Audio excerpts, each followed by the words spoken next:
माँ दुर्गा जी की 8वीं शक्ति का नाम महागौरी है। दुर्गा पूजा के 8वें दिन महागौरी की उपासना का विधान है। इनकी शक्ति अमोघ और सद्य फलदायिनी है। इनकी उपासना से भक्तों के सभी कलमश धुल जाते हैं।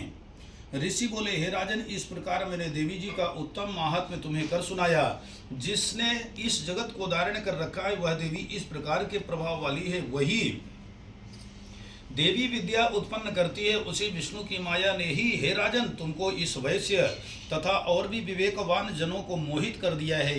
यह पहले भी मोहित थे, फिर आगे भी मोहित होंगे। इसलिए हे महाराज, तुम उसी परमेश्वरी की शरण में जाओ, क्योंकि वही देवी आराधना करने पर मनुष्यों को भोग, स्वर्ग, स्वर्ण एवं मोक्ष आदि प्रदान किया करती हैं। मार्कंडेय ऋषि बोले, कौष्टुकी जी, इस प्रकार ऋषि की बात सुनकर राजा सुरथ ने उत्तम व्रतधारी महाभाग मेधा ऋषि को प्रणाम किया तथा ममता और राज्य आदि के हरण से दुखी होकर तत्काल ही वह राजा तप करने चला गया।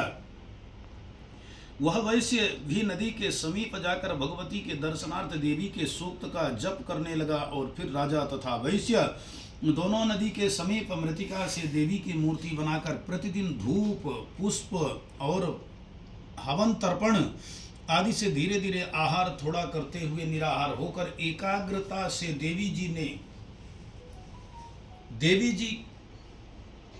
में मन लगाकर एक चित्त होकर के देवी जी की आराधना करने लगे। उन दोनों ने बलि प्रदान के समय अपने अंगों के रुधिर का प्रोक्षण किया। इसी प्रकार संयम पूर्वक 3 वर्ष पर्यंत आराधना करते रहे। तब तो जगत को धारण करने वाली देवी ने प्रत्यक्ष होकर दर्शन दिया और तब राजा से चंडिका देवी जी बोली, हे राजन कुलनंदन, तुम दोनों जिस अभिष्ट की प्राप्ति के लिए मेरी प्रार्थना करते हो तो वह मुझसे मांगो, मैं प्रसन्न हूँ, तुम्हें सब कुछ दूंगी।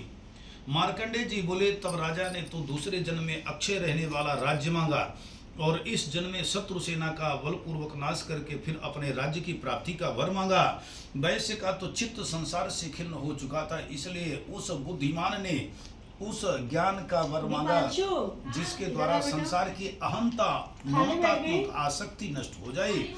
देवी बोली, हे राजन, थोड़े दिनों तक तुम अपना राज्य पालोगे, कठिनता के बिना ही अपने शत्रुओं का नाश करोगे, वहीं पर तुम्हारा राज्य स्थिर हो जाएगा। फिर देहांत होने पर सूर्य देव के अंश द्वारा जन्म पाकर इस पृथ्वी पर आप सावर्णी नाम के मनु होंगे। हे श्रेष्ठ वैश्य, तुमने जो उत्तम वर मांगा है मैं उस वर को देती हूँ। मोक्ष प्राप्ति के लिए तुम्हें उस ज्ञान की प्राप्ति होगी। मार्कंडेय जी बोले, इस प्रकार देवी जी ने उन्हें अभिलाषित वर दिए। फिर उन दोनों की भक्ति पूर्वक की हुई स्तुति से प्रसन्न होकर देवी तत्काल ही अंतर ध्यान हो गई। इस प्रकार वह क्षत्रिय श्रेष्ठ सुरथ देवी से वर पाकर फिर सूर्य से उत्पन्न होकर सावर्णी नामक मनु होगा।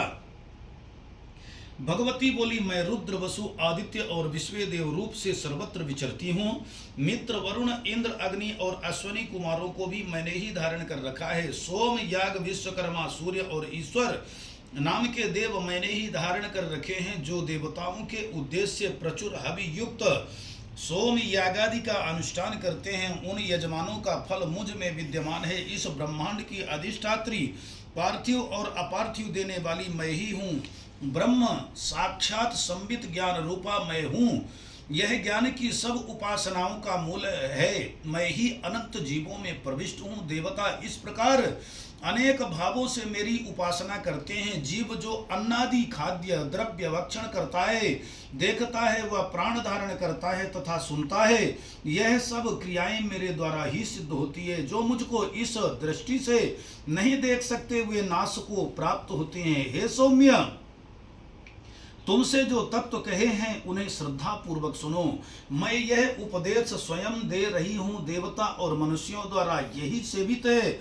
मैं जिसे चाहती हूँ उसे उच्च पद प्रदान करती हूँ, ब्रह्म बनाती हूँ तथा ऋषि और सर्वज्ञान संपन्न सुमेधा बनाती हूँ।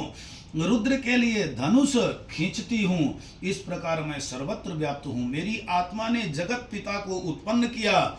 इसके ऊपरी भाग में आनंदमय कोश के अंदर विज्ञानमय कोश में तेरा कारण अवस्थित है। मैं समस्त भुवनों में प्रविष्ट होकर रहती हूँ। स्वर्ग लोक में मेरे शरीर से स्पृष्ट है। मैं जल वायु की भांति प्रथित होती हूँ, तभी ही यह सारी सृष्टि आरंभ होती है। इस स्वर्ग तथा मृत्यु लोक के परे भी विद्यमान हूँ, यही तो मेरी महिमा है। माता, मैं तंत्र मंत्र यंत्र स्तुति आवाहन ध्यान स्तुति कथा मुद्रा करना कुछ भी नहीं जानता हूँ, केवल तुम्हारा भजन किसी प्रकार करता हूँ, मेरे अपराध क्षमा करो। अज्ञान से दरिद्रता से विरह से लिप्त हूँ, हे देवी अपनी चरण सेवा में त्रुटि समझते हुए भी तुम मेरे अपराध क्षमा करो, मेरा सर्व प्रकार से उद्धार करो। देवी पृथ्वी की भांति पुत्रों का सरल स्वभाव से अपने पुत्रों के अपराध क्षमा करो।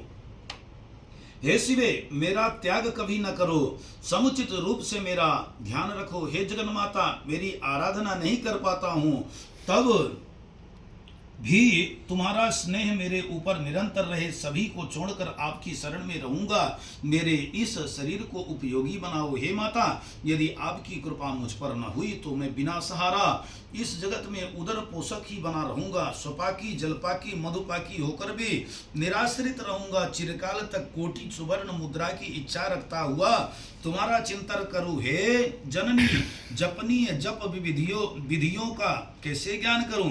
चिता की भस्म लेप कर हलाहल विष का पान कर, दिशा का वस्त्र धारण कर जटाधारी बना, कंठ में सर्पों को लपेटे